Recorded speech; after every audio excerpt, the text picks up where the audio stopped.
Hadirin jamaah rahimakumullah, dalam khotimah tadi Allah berfirman, ya ayyuhalladzina amanu lima taquluna ma la taf'alun.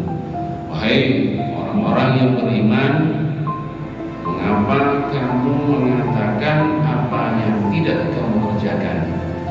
Kabura maqtan indallahi an taqulu ma la taf'alun. Sangatlah dibenci di sisi Allah jika kamu mengatakan apa yang tidak kamu kerjakan.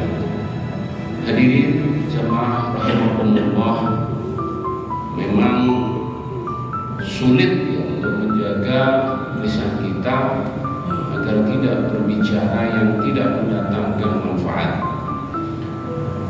Belajar berbicara memang tidak gampang, akan tetapi belajar diam juga tidak mudah. Bahkan bisa jadi jauh lebih sulit menahan untuk tidak berbicara yang tidak membawa manfaat ketimbang belajar bicara. Selain tidak ada sekolahnya, memang juga kerap salah menilai dalam realitasnya.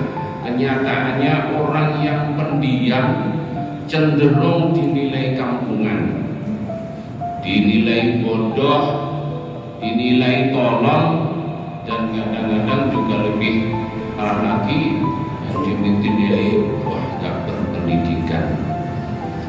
Bahkan sebaliknya, orang yang mengumbar kata sering dianggap modern, cerdas, dan berwawasan luas. Bahkan ironinya, zaman memang terjadi, padahal baginda Rasulullah SAW seperti yang diriwayatkan oleh Ibnu Hibban menuturkan, diam itu adalah hikmah.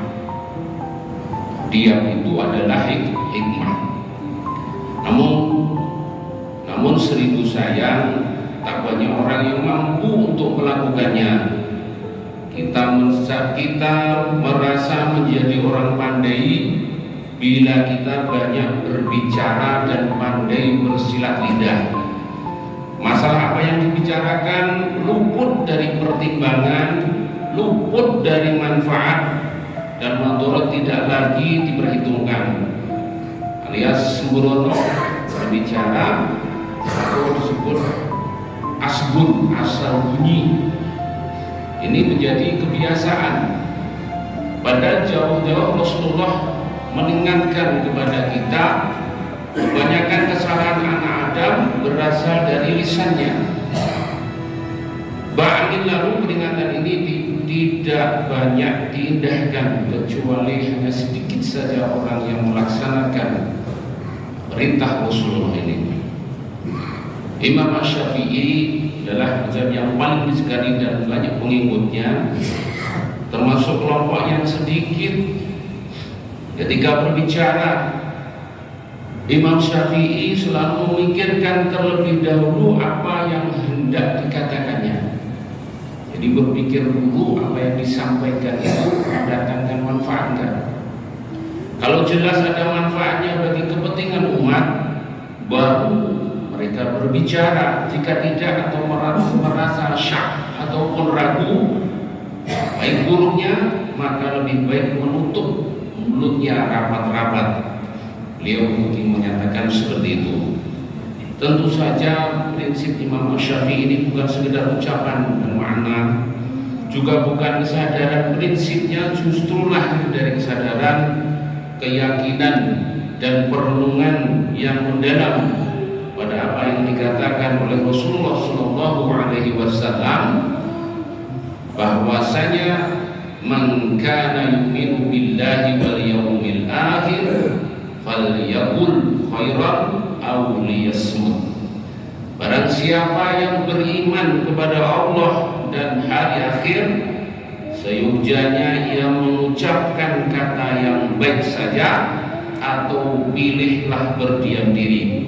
Orang-orang yang menghendaki kebersihan hatinya tetap terjaga, juga begitu ketat menjaga lisannya, bukan hanya sekedar dia mengucapkan kata-kata saja, tapi kata-katanya benar-benar mengandung hikmah dan dipikirkannya lebih dahulu. Para pedagang sufian akan lebih menyukai berzikir, menyebut-nyebut asma Allah daripada bercengkerama yang tidak mendatangkan manfaat, lantaran ucapan lisannya bukanlah sekedar lidah yang bergoyang, juga bukan sebatas ucapan tanpa makna, karena bagaimanapun apa yang kita ucapkan akan dipertanggungjawabkan di hadapan Allah Subhanahu wa ta'ala. Barang siapa yang menjamin kepadaku apa yang ada di antara dua rahangmu, yaitu lisan, dan apa yang ada di antara dua kakimu, yaitu farji, maka aku menjamin surga baginya. Betapa indahnya jaminan ini, dan banyak orang yang ingin menggapainya. Namun sayang, tak banyak orang yang berusaha sepenuh hatinya untuk meraihnya. Bahkan yang terjadi justru sebaliknya, surga menjadi harapan, tapi ucapan dibiarkan tanpa terkendali. Janji-janji manis sebatas di mulut, diobral kesana kemari. Apa yang diucapkan dan apa yang dilakukan jauh berbeda.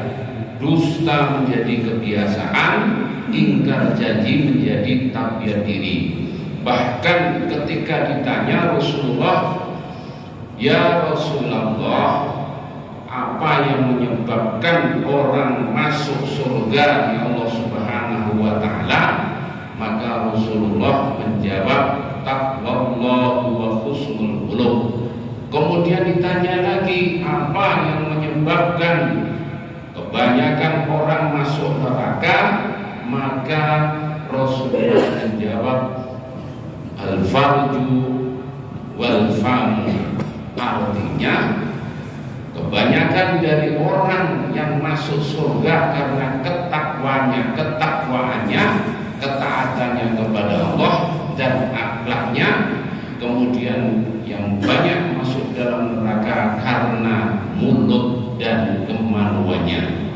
Hadirin jamaah rahimakumullah, siapapun kita patut segera beristighfar kepada Allah Subhanahu wa ta'ala, memohon ampun atas segala ucapan yang kadang-kadang syarat dengan dusta dan janji-janji kosong penuh kebohongan.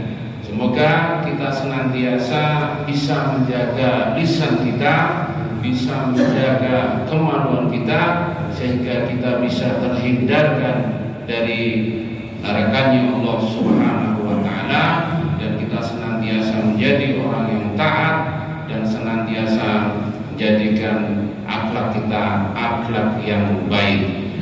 Demikianlah kultum yang dapat kami sampaikan. Semoga ini menjadi renungan kita semuanya.